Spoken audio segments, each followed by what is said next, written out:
साथ ही एडीओ में कथन वाला सवाल बिल्कुल पूछा जा सकता है इस तरीका से। ध्यान दीजिएगा क्या कर रहा है।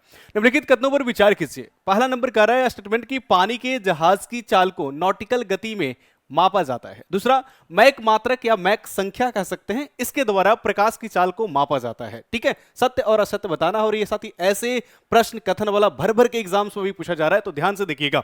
अगर मैं बात करता हूं, सबसे पहला प्रश्न जो आपको स्टेटमेंट लिखा जा रहा है, पानी का जहाज साथी जो समुद्र में चलते हैं, जैसे आप फिगर में देख पा रहे हैं साथी, समुद्र में जो जहाज चल रही है इसे हम पानी का जहाज कहते हैं। और इसका गति, जैसे हम लोग बाइक चलाते हैं, वाहन अगर कार चलाते हैं, तो वहां पर गति मीटर प्रति सेकंड या किलोमीटर प्रति घंटा में मापा जाता है। और अगर दूरी की बात कहा जाए तो मीटर या किलोमीटर में मापा जाता है। ठीक उसी प्रकार से अगर मैं बात करता हूं साथी यहां पे, तो अगर कोई जल में चल रहा है तो उसकी गति का नॉटिकल मील कहा जाता है। क्या कहा जाता है? नॉटिकल मील कहा जाता है। और अगर दूरी का साथी और गति की बात किया जाए तो नॉटिकल स्पीड कहा जाता है, यानी कि नॉटिकल गति कहा जाता है। तो स्पीड होगा तो गति, और दूरी होगा तो साथी नॉटिकल मील कहा जाएगा। तो यह स्टेटमेंट बिल्कुल सही जवाब है।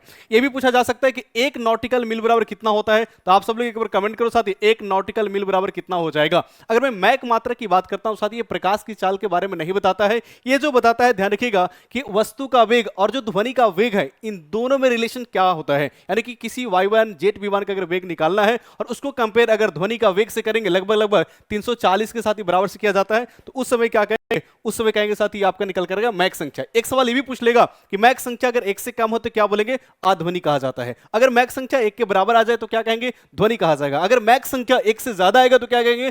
पराध्वनि या सुपरसोनिक कहेंगे। और मैक संख्या 5 के बराबर या 5 से अधिक आ गया तब क्या कहेंगे? हाइपरसोनिक या साथी कह सकते हैं अति पराध्वनिक। तो अगर मैं बात करता हूं साथी यहां पे पहला प्रश्न का, तो आप बोलेंगे सर ये तो सही है लेकिन ये गलत है, क्योंकि आपका प्रकाश की चाल नहीं बताता, ये ध्वनि का चाल से कंपेयर करके विमान का या वस्तु का चाल बताता है। तो केवल साथी जो असत्य कौन होगा? असत्य केवल 2 हो जाएगा, क्योंकि असत्य पूछ रहा था, सत्य नहीं पूछ रहा है। साथी अगर आपने यहां पर देखा होगा तो अच्छा लग रहा होगा। तो आप बताओ साथी नेक्स्ट प्रश्न का आंसर जो मैक नंबर से संबंधित है। और अगर वीडियो पसंद है तो वीडियो को लाइक जरूर करिएगा। बहुत बहुत धन्यवाद।